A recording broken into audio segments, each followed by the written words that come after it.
Larry, I want to thank you for coming in and letting us talk to you today. Not a problem, John. Glad to do it for you. Give me your real name, your whole name. Larry Richard Piguet. Okay. What's your date of birth, Larry? 8/8/1959. Okay. Where do you live currently? Here in Portsmouth on High Street. On High Street in Portsmouth? Yep. How long have you been there? 18 years. Okay. Where were you before then? In Portsmouth? Yeah. Okay. In Portsmouth. Yeah, I'm trying to think. Yeah, I was, I guess. The library likes to get a little family tree. What was your father's name? Virgil Richard. Okay. And your mother's name? Olive Aldine Sexton. Her maiden name was Sexton? Sexton. Mm-hmm. Let's see how far you can go back. What was your father's parents' names? My grandfather on my father's side was Virgil Frederick, and my grandmother was Irma Van Duzen was her last name. Her last name was Van Duzen? Van Duzen. Van Duzen, okay. Were they from Scioto County? Or what? As far as I know, yes. Okay. Now on your mother's side, what were her parents' names? My grandfather's name is Aldine Sexton, and my grandmother's name was... If you know there's going to be a Rosella. test. Rosella. Rosella Sexton. Mm-hmm. Right. I was going to say, if you know there'd be a test, you'd have studied. Yeah, yeah. Can you go back any further? Is it possible like great-grandparents or anybody? Has anybody in the family done a family tree or heritage thing? I think one of them started, but how far they got, I don't know. Okay. Where did you go to high school? Waverly. In Waverly. Uh-huh. Were you born in Waverly, raised in Waverly? No, I was born here in Portsmouth. Moved to Waverly in the middle of my 3rd grade year. Why did they move up there? My father's where he drove a truck, and where he drove a truck, they moved further up that way, so he moved closer to work. Okay, I see. Did your mother work, or was she stay at home? She was a stay-at-home mom, but she did a lot of work for the American Cancer Society, that kind of stuff. Okay. You graduated from Waverly High School? Yes, I did. What year did you graduate? 1977. 77? Okay. Now, while you were in high school, did you have any jobs, or summer jobs? Or Yeah. I started early. About 12 or so, I was cutting grass. And I'd take my mower all the way across town, walk across town with a tank of gas and mow in Bristol Village, which is a retirement community. Yeah. And for 12 and 13-year-olds, made some pretty good money at that, at $3 and $4 a yard. Not bad. Not bad for them days. And then I worked at the Ohio station right across from the high school, pumping gas and gas jockey. Okay. Were you in any sports or anything like that in high school? Yeah, I was. And freshman and sophomore year, more into sports. Then I discovered girls that kind of run sports.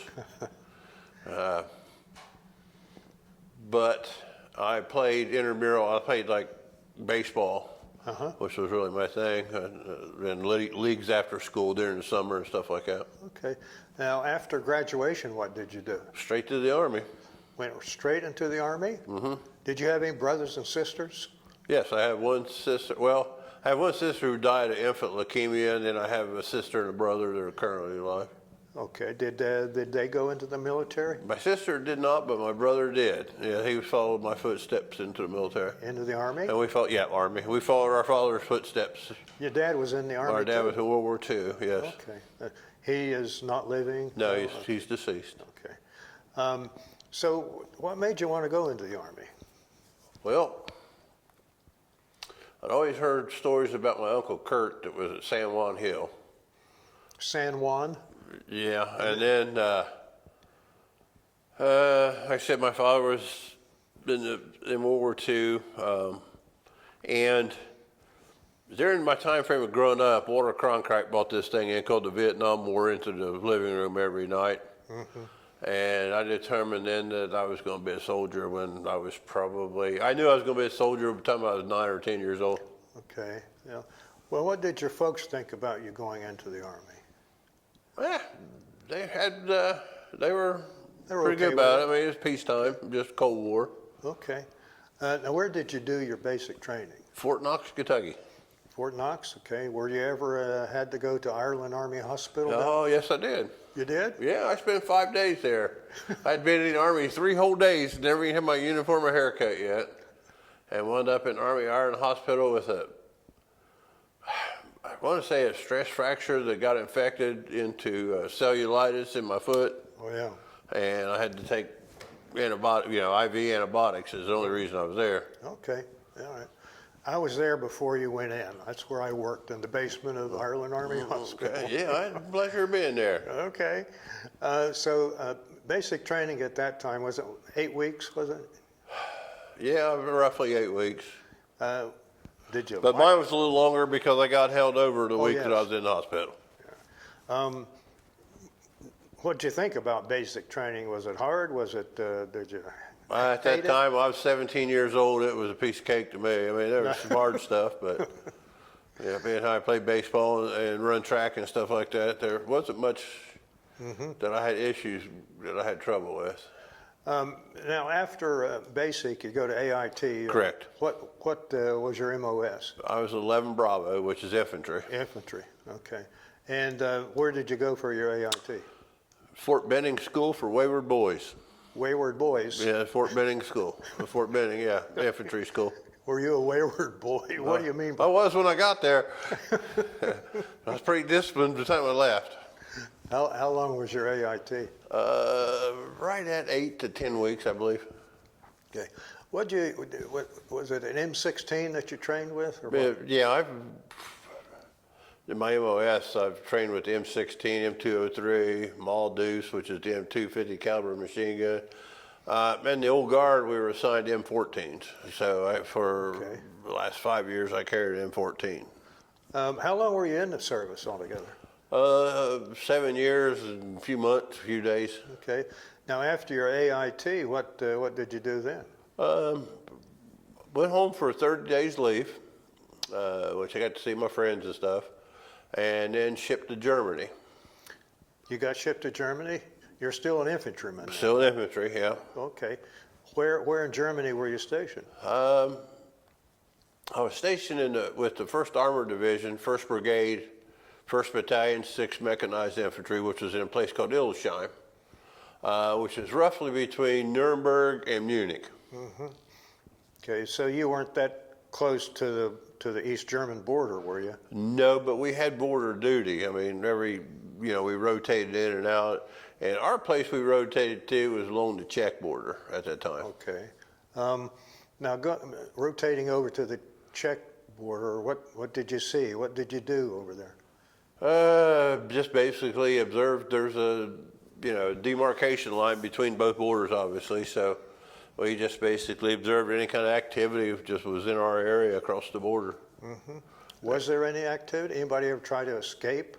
No, not while we were there. We did see some interesting things, though. A little bit of, I guess you would call it, the other side were flaunting their, they'd drive up close to the border and get close to right there at the line, and then they'd just stop and turn around and leave. So you just never knew what was going on.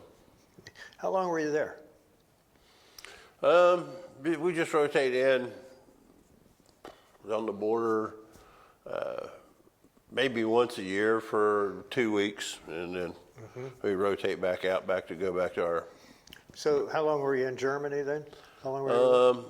I was supposed to be there 3 years, but Ronald Reagan had taken over as president, and due to wanting to retain more people for enlistment, they shortened the tours of duty for Germany and Korea to make it a little more.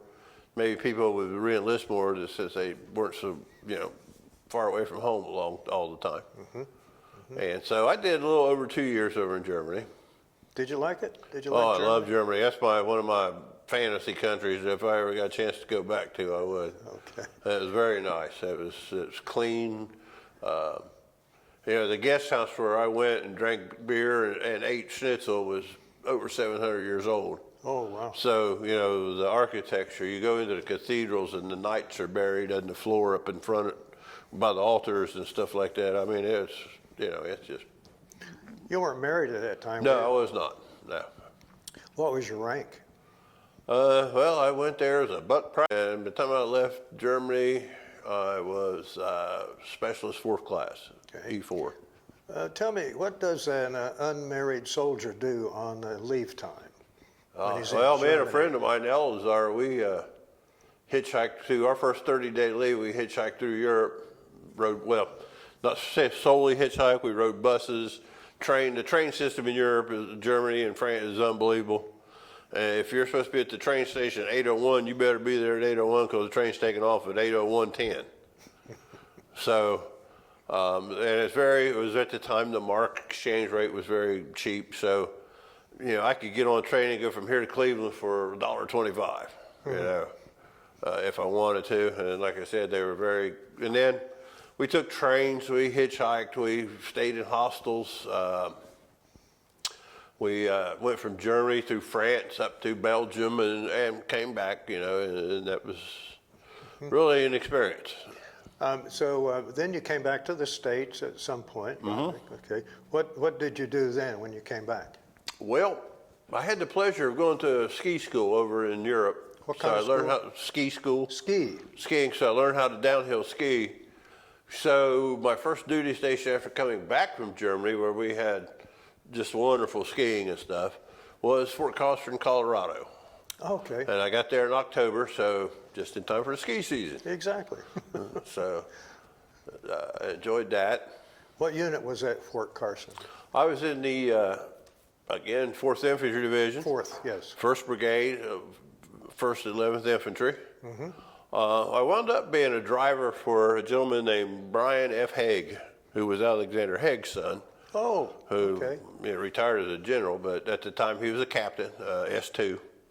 And so I was his driver for the little bit of time I was there. Okay. How long were you at Fort Carson? Not very long, because as I was in Fort Carson,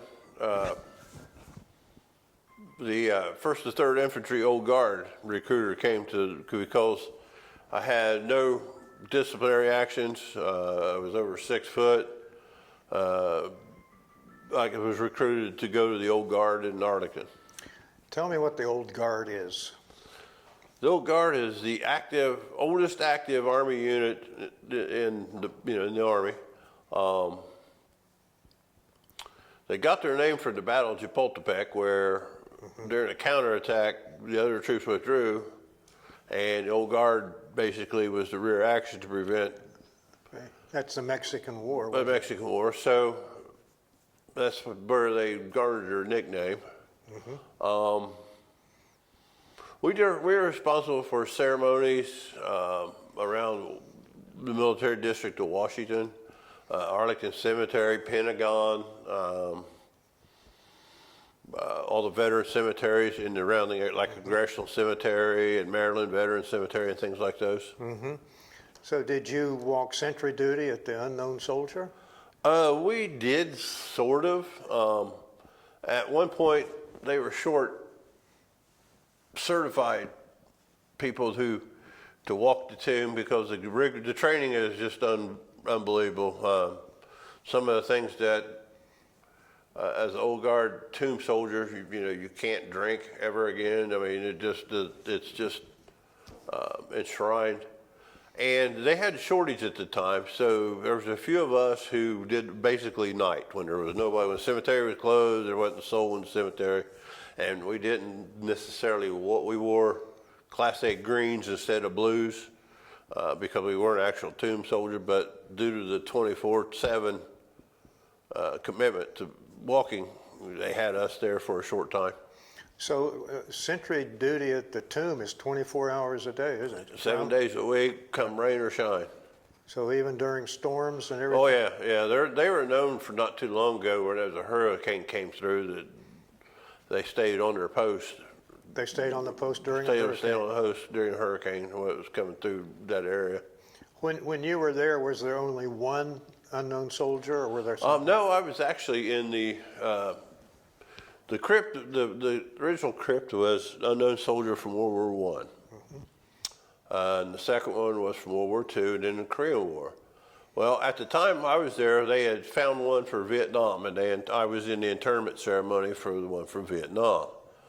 However, due to DNA, they were able to determine who that gentleman was. So he was disinterred and released to his family. So there will probably never be another unknown soldier.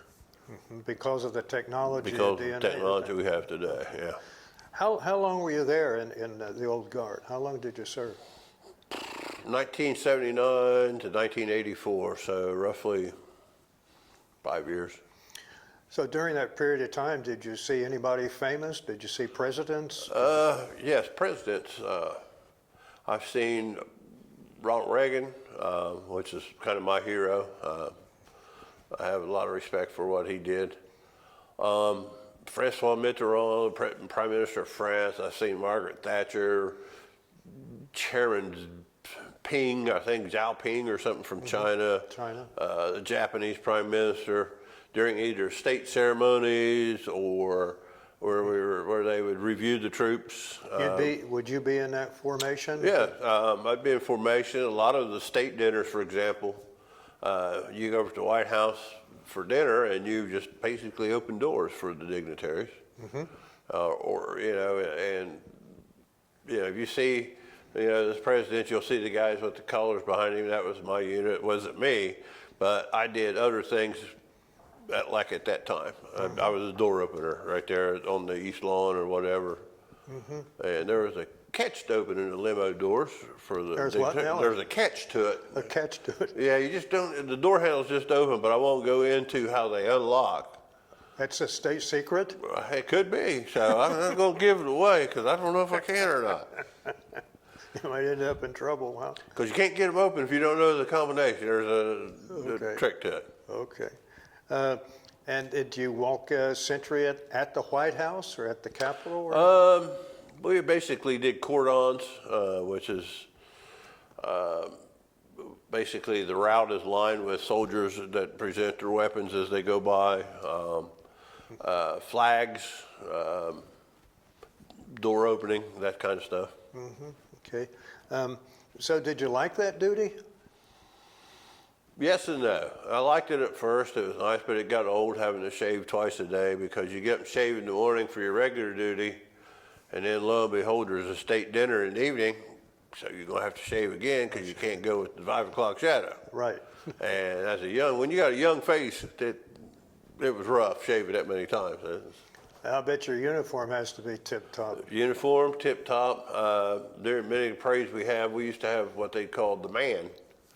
And they would draw people, they would inspect uniforms, and then so many would get chosen to be inspected again by, say, the sergeant major. And if you were picked as the most strapped, you didn't have to participate in the parade. You got to go back to barracks, get out of your clothes, and go downtown. Okay. And the other guys were doing parades. So did that happen to you? Did you ever? Yeah, I made the man once or twice. Did you? Yeah, it's not as easy as it sounds. So when you'd go downtown, or if you get a little leave, weekend leave or something like that, what did you do? Stay around the D.C.? Oh, I'm a big history fan, so Virginia being the biggest sites of the Civil War, I toured battlefields like Shenandoah Valley, just the valley itself. There was, their history from Revolutionary War close by. As again, going back into being a history buff, I found stuff to do. Or you could go down to Roslyn, which was below the hill at Arlington, and for 70 cents, 50 cents, you could ride the subway over to the mall in D.C. and get out right at the Smithsonian. Oh, yeah. And you could walk through all the Smithsonian museums for free. So you could spend the weekend downtown and spend $15 for the whole day. Did you ever tour the Arlington building, that was Robert E. Lee's? Oh, yeah, Custis Lee Mansion, sure. Yeah. Okay. So that sounds like a duty that is actually very interesting. You got a lot of history around you and a lot of things to do. So when did you get out of the Army? 1984. Do you remember your exact date that you got September, between September 12th and September 16th, right in that area. I can't remember the exact date. Why did you like the Army? Yeah, I wanted to get out to be an archaeologist, Oh, I see. but it never worked out. So Uh, were you married at that time? no, I was not going to get married while I was in the Army, because a lot of my friends did, and Jody came along when we was in the field. Being in the infantry, you spend a lot of time away from home. Uh-huh. 45 days, 50 days at a time sometimes. So Was that your same MOS all the time, 11B? yeah. Okay. So when you got out of the Army, your goal was to be an archaeologist. What happened there? You wanted to be an archaeologist? Yeah, I wanted to be an archaeologist, but there's a lot of school involved. And I wound up getting married, and so that kind of went to the wayside. I never lost interest in it. I still consider myself an amateur archaeologist. Okay. Did you have any children then? No, I don't have any children. Well, then, nephews and nieces? I have one nephew, one niece. Are they? Well, I have a step nephew and a step niece. My brother married a woman who had children already, so I do have a step nephew and a step niece. Did they take an interest in the military? Any of them? No. So, have you kept in touch with any of your friends? Oh yeah, quite a bit. Have you? Facebook helps with that, but other social media sites too. Do you ever have reunions? We got one coming up for the Old Guard reunion coming up October. I'm not sure if I'm going to be able to make it or not, but Where will that be? it'll be in DC? DC, yeah, right there in Roslyn or Fairfax or Arlington, one of them places right around there. Did you ever go anywhere else other than Germany, overseas? Yeah, I spent a month at Jungle Warfare School in Panama. Oh, okay. Learned survival and techniques and escape evasion type stuff. It was interesting. So I saw some really wild nature there too. So Okay, I bet. Panama jungle. yeah, it was jungle. Did you bring back any souvenirs from any of these places, Germany or Panama? Well, Germany, I wish I would have brought more than steins back. I brought a few beer steins back from Germany, but Do they still get used? quite a bit. Panama, not so much, because we were just there strictly for a training mission. Wasn't much. I mean, we got to do skin diving, scuba diving, but it was pretty much the barracks there at Panama, Fort Sherman, are right on Cologne Bay. So you can walk 15 feet and you're in the bay. So that's pretty much where we did our snorkeling and diving at. So, when you count back, did you join any veterans groups or anything? No, I did not. How about the reserves? Were you in the No. Army Reserves or No. anything? So, it sounds like you had a very good experience in the Army overall. Overall, yeah, I wouldn't trade it for anything. Would you recommend it to any young Yeah, person? I would. Okay. But I would probably encourage them to go to an MOS that they can use when they get out of the military. Because I found out being an infantryman, there's not too much call for that. I'll tell you, in the civilian world. Okay, and you still have your uniform? Well, actually, I got 2 or 3 things. One, my hat still fits. Does it? Yeah. Yeah, my hat still fits. So yeah. All right. And so what else would you say about that? Tell me some of the experiences that you had in the Army. What was one that stands out in your mind that One time President Reagan stepped on my shoe. it's President Reagan? And been in the Old Guard, spit shine shoes are a pretty much requirement. Yes. And President Reagan stepped on that the spit toe of my shine. shoe. Yeah, cracked it. And it was pretty much done after that because I could never make it match the other one. Did you keep it as a souvenir? No, I did not. Although at one point I was offered a lot of money for the flag off of John F. Kennedy's grave because it was during Memorial Day weekend, and when flags in the cemetery, I was NCOIC in charge, non-commissioned officer in charge of my section, and during the rain and stuff, the little flag that we put on John F. Kennedy's grave had fallen over. So I went and replaced it with a new flag. And with all the people standing around there, the tourists and stuff, it was like an auction going on for people wanting to buy the flag. Oh. Obviously, nobody got it, Right. but it was interesting. So all the famous graves like John F. Kennedy and Right. so forth, you were responsible for putting on the flags and all Yeah, that? I think there's, man, I don't know how many people are in there. Some a of lot. it's Civil War. Yeah, some Civil War. They even put flags in a Confederate circle in Arlington Cemetery. do? There's a Confederate circle too. Do they put the Confederate flags on there or U.S. flags? I don't remember. But Yeah. there are Confederates buried at Arlington? Yes. I never knew that. Yeah, the Confederate circle up between the two chapels. If you're in Arlington, right across the wall, there's the Confederate circle.